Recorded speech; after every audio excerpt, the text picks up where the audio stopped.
Film की शुरुआत में हम अमेरिका के एक आदमी को देखते हैं जो बी कीपर था, इन्हें शहद निकालने वाला। उसका नाम एडम था, जो इस वक्त शहद की मक्खियों के छत्ते जमा कर रहा था, जबकि उसकी पड़ोसन एक बूढ़ी औरत अपने काम में मसरूफ थी। तब एडम आकर उनसे कहता है कि मैंने आपके खेतों से मक्खियों के छत्ते निकाल लिए हैं, जिनमें से मैं शहद निकाल लूंगा। और हाँ, अब यहाँ क्योंकि काफी सारी मक्खियाँ आने वाली है, तो मैंने खेतों में मशीन्स रख दी है। जिस पर बूढ़ी औरत जवाब देती है, मदद के लिए शुक्रिया बेटा। एडम कहता है ठीक है, और रात को मैं आपको शहद देने के लिए आऊंगा। और आपका चैरिटी का काम बहुत अच्छा है, जो आप पैसे देकर लोगों की मदद करती हैं, बहुत अच्छी बात है। आप अच्छे दिल की भली औरत हैं। जिस पर बूढ़ी औरत कहती है थैंक यू सो मच बेटा। जिसके बाद एडम अपने गैराज में आकर काम पर लग गया, छतों से शहद निकालने लगता है। बूढ़ी औरत भी लैपटॉप पर अपने काम में लगी हुई थी, जहाँ तभी उसके पास कंप्यूटर वायरस का नोटिफिकेशन आता है, जिसे ठीक करने के लिए वो कंपनी के दिए गए नंबर पर राब्ता करती है। बताती है कि मेरी लैपटॉप में एक वायरस घुस गया है, मेरी उम्र काफी ज्यादा है, तो मुझे इन बातों का खास अंदाजा नहीं है। इस पर वर्कर कहते हैं वो वायरस बहुत ही खतरनाक है, इससे आपका सारा डेटा जा सकता है, मगर हम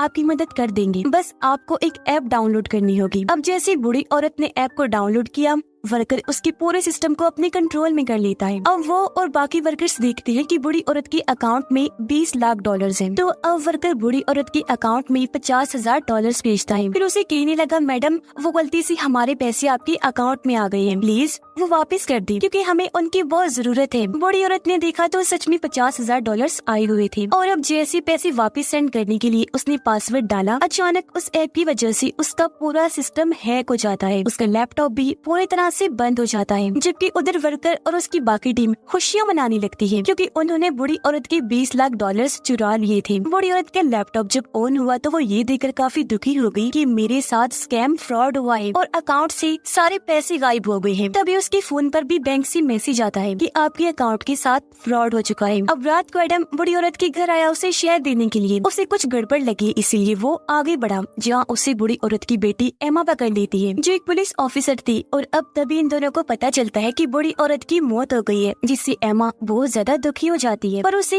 एडम पर शक था कि उसने मेरी मॉम को मारा है। फिर जब वो बाहर आई तो उसके साथी बताती है कि एडम काफी अच्छा इंसान है, उसने तुम्हारी मॉम को नहीं मारा होगा, उन्होंने खुद अपनी जान ली होगी। एमा कहती है कि मेरी माँ हमेशा दूसरों के लिए जीती थी, वो अपनी जान नहीं ले सकती, उन्हें एडम ने ही मारा है क्योंकि उसके हाथ में चाकू था। फिर वो एडम से आकर पूछती है कि तुम मेरी मॉम के घर क्यों आए थे। वो कहता है कि मैं शहद देने आया था, क्योंकि मैं एक बी कीपर हूँ। अब एमा जब खेतों में आई तो वह मक्खियों की मशीन्स पड़ी देखती है। लैपटॉप में चेक करने पर उसे गायब हुए पैसों का पता चल जाता है, जिससे वो समझ गई कि एडम सही कह रहा था, वो बेकसूर है। इसीलिए अगले ही दिन वो एडम के पास जाकर उससे माफी मांगती है कि मैंने तुम पर शक किया, जिस पर उसने कहा कोई बात नहीं। एमा उसे अपने घर लाई, पूछती है क्या मॉम ने तुम्हें बताया कि उनके साथ पैसों का स्कैम हुआ है। वो पैसे चैरिटी के थे, जो मेरी माँ ने एक एक पैसा जोड़कर जमा किए थे। मेरी टीम ने पता किया है कि उनके साथ स्कैम ओमा नाम की एक कंपनी ने किया है। उस तरह की और भी कई सारी कंपनीज है जो लोगों के साथ स्कैम करती है, उनके पैसे लूट लेती है। ये सारी ऑनलाइन फ्रॉड कंपनीज है। एडम कहता है कि नहीं, मुझे तो उन्होंने ऐसा कुछ नहीं बताया, पर हाँ आपकी मॉम काफी अच्छी औरत थी, उनकी वजह से दुनिया में अच्छाई अभी तक बाकी थी। वो फिर एक खुफिया सर्विस में कॉल करके बूढ़ी औरत के साथ हुए स्कैम के बारे में सब कुछ बताकर उस कंपनी के बारे में पता करवाने की कोशिश करता है। तब सर्विस ऑफिसर्स उस कंपनी ओमा का एड्रेस उसे दे देती है। इसलिए अगले दिन एडम कंपनी के बिल्डिंग में पहुंचा। गार्ड्स उसे रोक लेते हैं, अंदर जाने नहीं देते, पर वो दोनों को मारकर ऊपर उस जगह पर आ जाता है जहाँ पूरी टीम बैठी हुई थी और अभी भी वो लोगों के साथ स्कैम कर रही थी। एडम वहाँ पेट्रोल रख के सबको कहता है कि मेरी बात सुनो, पर कोई भी उसकी तरफ तवज्जो नहीं देता, जिस पर वो एक आदमी को पकड़कर उसे खूब मारता है और सबको कहने लगा कहो कि आइंदा की बात तुम लोग इस जगह पर कभी नहीं आओगे, ना ही लोगों के साथ स्कैम करोगे। सारे लोग क्योंकि काफी डरे हुए थे तो यही कहने लगते हैं। तभी एडम हर जगह पेट्रोल छिड़कने लगता है और अब तभी यहाँ वो वर्कर जिसने बूढ़ी औरत को कॉल की थी वो गुंडों को लेकर आ जाता है। तब एडम बिना सोचे उन्हें मारने लगता है। फिर वो हर जगह बॉम्ब लगाकर उस वर्कर को कहता है कि शर्म करो, तुम मासूम लोगों के साथ स्कैम करते हो। पर आज की बात यहाँ ऐसा कुछ नहीं होगा, जो कहकर वो यहाँ से चला गया, जिसके बाद वर्कर भी निकल जाता है। उनके जाते बिल्डिंग्स में लगाए गए सारे बॉम्ब्स फटने लगे, धमाकों से पूरी बिल्डिंग उड़ जाती है, यानी ये कंपनी तबाह हो गई थी। अब वर्कर इस सब के बारे में अपने हेड मैट को बताता है, जो इस कंपनी का एजेंट था। ये सारी बात सुनकर मैट कहता है, आखिर कैसे उसने हमारी पूरी बिल्डिंग को धमाकों में उड़ा दिया, क्यों किया उसने ऐसा? तब वर्कर बताता है कि वो आदमी बहुत ही खतरनाक था, मुझे लगता है हमने उसके साथ स्कैम किया, जिसका बदला लेने के लिए ही वो आया होगा। मैट कहता है, मगर स्कैम तो हम सिर्फ बुरे लोगों के साथ ही करते हैं, वो तो जवान था। खैर ये बताओ, वो अकेला था जबकि हमारी इतनी बड़ी टीम थी, उन सबका क्या हुआ? तो वर्कर कहता है कि उसने सबको मार दिया, धमाके में उड़ा दिया। अब मैट ये सारी बात जाकर अपने गार्ड्स के हेड को बताता है, जो काफी बहादुर इंसान था। मैट कहता है, मुझे कुछ गुंडे चाहिए, जिस पर उसने कहा ठीक है मिल जाएंगे। जिसके बाद मैट उस वर्कर को कॉल करके कहता है कि उस आदमी को ढूंढो, मैं अपने गुंडे भिजवा रहा हूँ। वर्कर को पता चल गया था कि किस स्कैम की वजह से एडम ने हमारे साथ ऐसा किया, इसीलिए वो बूढ़ी औरत के घर आया, जहाँ वो एडम को भी खेतों में काम करता हुआ देख लेते हैं। पहले वो मक्खियों वाली मशीन पर शूट करके उन्हें तबाह करते हैं, फिर एडम की फैक्ट्री में घुस जाते हैं। ये जैसे आगे बढ़े, यहाँ एडम आकर इन सब पर हमला कर देता है, एक एक को पकड़ के बुरी तरह मारने लगता है। ये देखकर वो वर्कर काफी डर गया, पर एडम उसे पकड़ के उसकी उंगलियां काट देता है। कुछ देर के बाद यहाँ एमा अपनी टीम के साथ आई, देखती है कि एडम की पूरी फैक्ट्री भी धमाके में तबाह हो गई है, जबकि एडम वर्कर को अपने साथ लेकर निकल गया था। एडम वर्कर को गाड़ी में बिठाकर एक पुल पर लेकर आया, जहाँ वो अपने हेड मैट को कॉल करता है, जो उनके साथ हुआ उस बारे में सब कुछ बता देता है। एडम अब वर्कर को रस्सी के जरिए गाड़ी से बांधता है, जो करने की बात वो उसी गाड़ी समेत समंदर में फेंक देता है। और अब एडम खुद ही मैट से बात करने लगा, कहता है तो जो भी है मैं तुझे ढूंढकर खत्म कर दूंगा। मैट कहता है, तो जानता नहीं मैं कौन हूँ? एडम जवाब देता है, पर बहुत जल्द मैं ये जान जाऊंगा। ये बोलकर उसने फोन बंद किया और यहाँ से वो निकल जाता है। उधर गार्ड्स का हेड मैट को कहता है कि तुम कह रही हो उसने अकेले ही बिना हथियार के हमारे सब लोगों को मार दिया? मैट कहता है कि हाँ। तब गार्ड्स का हेड कहता है कि मैंने सालों से FBI में काम किया है और इस तरह के इंसान के बारे में मैंने सिर्फ मूवीज में ही सुना था, और अगर ऐसा है तो वो आदमी बहुत ही खतरनाक होगा। मैट कहता है, हाँ शायद वो होगा, लेकिन तुम्हें मेरी हिफाजत करनी है, कैसे भी करके। तुम्हें जैसे ठीक लगता है अपने हिसाब से हर जगह सिक्योरिटी बढ़ा दो। गार्ड्स का हेड कहता है, ठीक है मैं ऐसा कर तो दूंगा, पर इस सब के बारे में मुझे तुम्हारी मॉम को बताना होगा, और हाँ अब तुम्हें अपने गलत कामों को कम करना चाहिए। पर मैट कहता है, वो मेरा काम है, मैं अपने हिसाब से देख लूंगा, तुम अपना काम करो। गार्ड्स के हेड ने हाँ बोला, जिसके बाद वो अलग आकर मैट की मॉम को कॉल करता है, जिस पर वो कहती है कि मैंने तुम्हें मेरे बेटे की हिफाजत करने के लिए रखा है, उसके छोटे मोटे तुम गलत कामों को खुद ही संभाल लो, ठीक है? जिस पर वो हाँ कहता है। और अब गार्ड्स का हेड अपनी साथी गुंडों की हेड को कॉल करता है, उसे कहने लगा कि मुझे एक आदमी को मरवाना है, जिसके लिए तुम हमारे सबसे बेहतरीन शिकारी या फिर किलर को भेज दो। उधर एमा को वर्कर की लाश गाड़ी समेत समंदर में मिल जाती है। उसने देखा कि वर्कर की उंगलियां भी काट दी गई हैं। एडम को मारने का काम एक काफी बेहतरीन किलर को दिया जाता है। एडम जब गाड़ी में पेट्रोल भर रहा था तो वही किलर गाड़ी में बैठकर आई, पीछे से अपनी गाड़ी एडम की गाड़ी में दे मारती है। ऐसा करने के बाद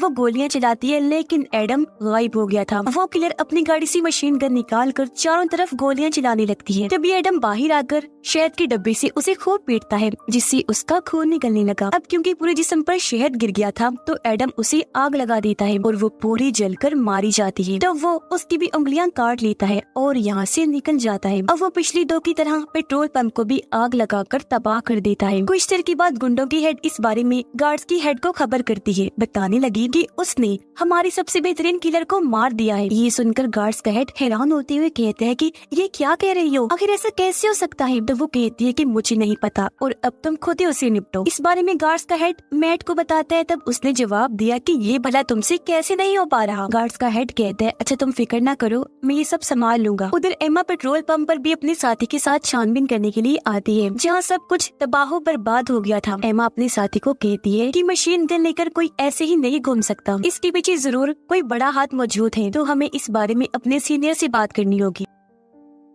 उधर गार्ड्स का हेड बहुत सारे गुंडों को हायर करता है ताकि वो एडम को रास्ते से हटा सके। हेड सबको बताता है कि इस बार हमारा सामना एक बी कीपर के साथ हुआ है, जिसमें तुम सबको उससे लड़ाई करके उसे खत्म कर देना होगा। वो सबको एडम की तस्वीर और उसके बारे में बाकी जानकारी भी देता है। एडम अब एक फैक्ट्री में आया। उसने जो लोगों के हाथ काटे थे उनके एक एक अंगूठों की मदद से वो लॉक खोलने की कोशिश करने लगता है। यानी यही वजह है कि वो लोगों की उंगलियां काट कर अंगूठे जमा करता है। वो अंदर आकर ओमा कंपनी के साथ और कौन कौन सी कंपनीज जुड़ी हुई है उनके के और उनकी हेड कंपनी के बारे में पता करवाता है, फिर और जरूरी जानकारियाँ निकाल कर यहाँ से चला जाता है। उधर एमा और उसका साथी अपने सीनियर FBI ऑफिसर के पास आती है। एमा उसे बताती है कि हमारे एरिया का एक आदमी एक पूरी कंपनी और उसके वर्कर्स को बर्बाद कर चुका है और भी कई सारे लोगों को उसने मारा है। वो अब ओमा कंपनी से जुड़ी हुई बाकी कंपनीज के पीछे गया है, उनका भी यही हाल करेगा, तो उसे रोकने के लिए हमें कुछ सिपाही चाहिए, जिसके लिए वो मान जाता है। ओमा कंपनी की दूसरी कंपनी का सीनियर जो मैट का साथी था, लोगों को स्कैम करना, लूटना सिखा रहा था। उसकी टीम काम में बहुत ज्यादा डूबी हुई थी। तभी यहाँ तीसरी कंपनी का ऑफिसर आकर कहता है कि हमें ये जगह खाली करनी होगी क्योंकि खतरा हो सकता है। अब जब मैट के साथी ने ये करने से मना कर दिया तो ऑफिसर उसे अपने साथ लेकर गया। वो उसकी बात मैट से करवाता है। तब अपने साथी को मैट कहता है कि हाँ, वो जगह जल्दी से खाली कर दो, ये मेरा ही हुक्म है। उधर जब सारे ऑफिसर्स एडम को मारने की बातें कर रही थी तो यहाँ एडम आकर कहता है कि तुमने मेरी जानकारी में लिखा है कि मेरा वजन 83 किलो है, जबकि मेरा असली वेट तो 78 किलो है। ये सुनकर सारे ऑफिसर्स चौंक गए क्योंकि जान गए थे कि यही वो है जिसकी हमें तलाश है। वो उसे पकड़ने के लिए हमला कर देते हैं, पर वो किसी के भी काबू नहीं आता। सभी को उठा उठा कर मारने लगता है। तकरीबन सबको ही उसने बेहोश कर दिया था। एक ऑफिसर को उसने रेनियर दिया, इसे लेकर वो ऊपर चला जाता है जहाँ मैट का साथी अपने वर्कर्स को लेकर भागने की तैयारी कर रहा था। तब यहाँ एडम आ गया। कहता है कि तुम लोगों के पास 2 मिनट का टाइम है, अगर यहाँ से नहीं निकले तो तुम पक्का मारे जाओगे। पर मैट का साथी कहता है कि कोई नहीं जाएगा, अगर कोई गया तो उसकी जॉब भी चली जाएगी। नीचे जिन ऑफिसर्स को एडम ने मारा था उन्हें होश आ गई थी और अब वो एडम को पकड़ने के लिए आ जाते हैं। उन्होंने अंधाधुंध गोलियां चला दी, पर एडम पकड़ के एक आदमी को आगे कर देता है। गोलियां उसी लग गई। तब मौका देकर यहाँ से वो चला जाता है। कुछ ऑफिसर्स उसके पीछे पड़ गए, लेकिन एडम बारी बारी सबको मार मार कर बेहोश कर देता है। बचे हुए ऑफिसर्स लिफ्ट में एडम को ढूंढने लगते हैं। उन्होंने गोलियां भी चलाई, लेकिन एडम उन पर लिफ्ट फेंककर सबको मार डालता है। इसके बाद वो मैट के साथी के पास आया, उसे भी बुरी तरह मारने लगता है।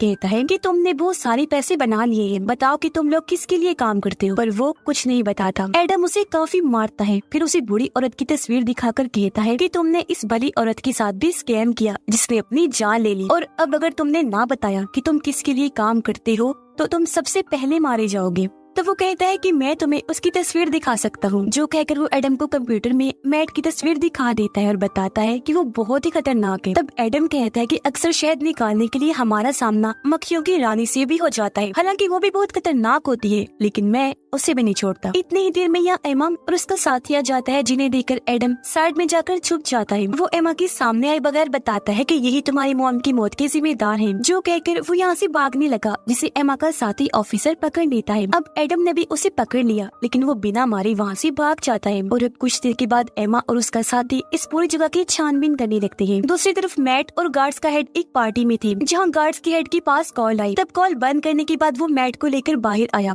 कहता है कि अब सारी बात तुम्हारी मॉम को बतानी होगी, क्योंकि तुम्हारी कंपनी को ऑफिसर्स ने अपने कब्जे में कर लिया है। तब मैट अपनी मॉम को कॉल करके बताता है कि मेरी कंपनी में थोड़ा सा मसला हो गया है, जिसमें मुझे आपकी मदद चाहिए। उसकी मॉम कहती है, अच्छा तो मुझे सारी जानकारी दे दो, मैं सब कुछ संभाल लूंगी। अब तभी यहाँ पता चला कि असल में मैट की मॉम अमेरिका की प्रेसिडेंट है। एमा को पता चल गया था कि सब कुछ एडम कर रहा है, इसलिए वो अपने साथी को कहती है कि अब एडम मैट को मारने जाएगा, क्योंकि इन सभी कंपनीज को वो ही चला रहा है। सभी स्कैम कंपनीज के पीछे एक बड़ी कंपनी है जिसका नाम डैनफोर्ड है। वो ये सारी जानकारी FBI ऑफिसर को भी देते हैं। बताने लगे कि ये कंपनी मैट और उसकी मॉम की है। मैट की मॉम गलत कामों में अपने बेटे का साथ तो देती है, पर वो ये नहीं जानती कि मेरा बेटा मासूम लोगों को किस तरह लूटता है। दरअसल डैनफोर्ड का सॉफ्टवेयर काफी स्ट्रॉन्ग है, जिसके जरिए वो बुरे लोगों का पता लगवा कर उनके सारे पैसे लूट लेते हैं, और ये जानकारी अभी तक हम तीनों को ही पता है। तब FBI ऑफिसर कहता है ठीक है, और ये जानकारी अभी यहाँ से बाहर नहीं जानी चाहिए, क्योंकि आगे चलकर मैं सारी चीजें संभाल लूंगा।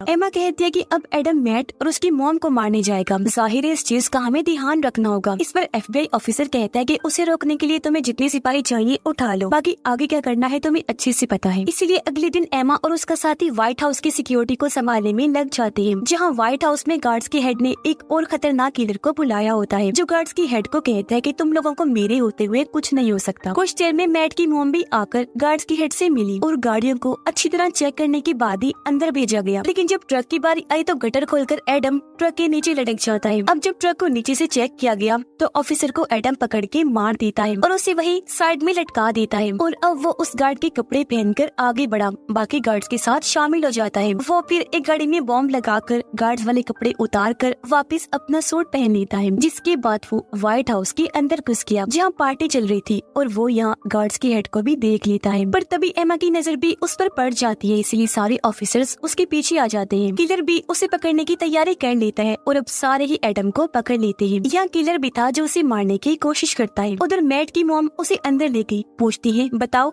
तुमने क्या किया और ये आदमी कौन है? मुझे गार्ड्स का हेड बता रहा था कि तुमने उसकी सिक्योरिटी को भी भगा दिया था, बताओ क्या कर रहे हो ये सब तुम? आखिर यहाँ पर चल क्या रहा है? और अब इतने ही देर में FBI ऑफिसर भी यहाँ आ जाता है। वो इन दोनों को बताता है कि आपकी कंपनी डैनफोर्ड के नीचे की जितनी भी कंपनीज हैं वो लोगों के साथ स्कैम करके पैसे लूट रही हैं। ये सुनकर मैट की मॉम काफी चौंक गई, अपने बेटे से पूछती है बताओ मैट कि ये बात सच है कि वो लूटे हुए पैसे ही हैं जो मेरे फंड में तुम मुझे हर बार देते हो? इस पर मैट कहते हैं हाँ ये सच है, ये सब स्कैम फ्रॉड वो कंपनीज हमारी कंपनी डैनफोर्ड के अंडर ही करती है जो मैं करवाता हूँ। उधर एडम गाड़ी में लगा हुआ बॉम्ब फोड़ देता है, बचे हुए लोगों को मार कर वो अब व्हाइट हाउस के अंदर घुस जाता है। अंदर मैट कहते हैं मॉम और क्या, अब जो इतने सारे पैसे हर बार मांगती है भला वो मैं कहाँ से लाता हूँ? यही से स्कैम करके, और ये सब कुछ मैंने आपके लिए ही किया है। ये सुनकर उसकी मॉम कहती है कि तुमने ये बहुत गलत किया, मैं प्रेसिडेंट मुल्क को बेहतर बनाने के लिए बनी थी, न कि इसलिए कि तुम ये गलत काम करो, लोगों को लूटो। और अब हम कंपनीज के जरिए चुराए गए पैसे लोगों को वापस कर देंगे, ऑनलाइन उनसे माफी मांग लेंगे जहाँ ये काम तुम करोगे। इसके बाद मेरा जो अंजाम होगा वो भुगतने के लिए मैं तैयार हूँ। उस पर मैट कहता है नो मामा, मैं ये कभी नहीं करूँगा। एडम ऑफिसर्स को मारता हुआ आगे बढ़ने लगता है, वो लाशों के ढेर लगा रहा था। अब तभी यहाँ किलर आकर एडम को पकड़ लेता है, उसे खूब मारता है, पर एडम भी किसी से कम नहीं था। इतने सारे लोगों को उसने अपने आगे टिकने नहीं दिया, तो फिर ये क्या चीज था उसके आगे? वो पलटकर किलर पर हमला करके उसकी खूब धुलाई करता है, उसे इतना बुरा मारता है कि उसकी जान ही ले लेता है। और अब वो आगे बढ़कर ऑफिस खोलने लगता है। तभी यहाँ गार्ड्स का हेड आकर कहता है कि तुम्हें ऐसा नहीं करना चाहिए, तुम्हारी जान जा सकती है। एडम कहते हैं कि मुझे मौत से प्यार है और तुम्हें भी करना चाहिए, जो कहकर वो उसका हाथ तोड़ देता है। अंदर मैट जो काफी डर गया था FBI ऑफिसर को गोली मार देता है। और अब तभी एडम भी धमाका करके अंदर घुस जाता है, जहाँ मैट अपनी जान बचाने के लिए अपनी मॉम को पकड़ के उन पे गन पॉइंट कर देता है। और अब तभी यहाँ एमा और उसका साथी भी आ गई, और अब एडम मैट के सर पर गोली मार कर उसे खत्म कर देता है। ये करने के बाद वो निकल गया। एमा ने उसे देख लिया था, वो उस पर गन पॉइंट कर देती है। एडम भी उसे देखता है, जहाँ एमा उसे कुछ नहीं कहती और वो यहाँ से भाग जाता है। समंदर में आकर एडम अपना तैरने वाला सूट पहन लेता है। तभी उसका पीछे करते हुए ऑफिसर्स भी यहाँ आ जाते हैं। अब एक भी मिनट गवाए बगैर एडम पानी में कूदकर यहाँ से भाग निकलता है। इस फिल्म की कहानी भी यहीं पर खत्म हो जाती है।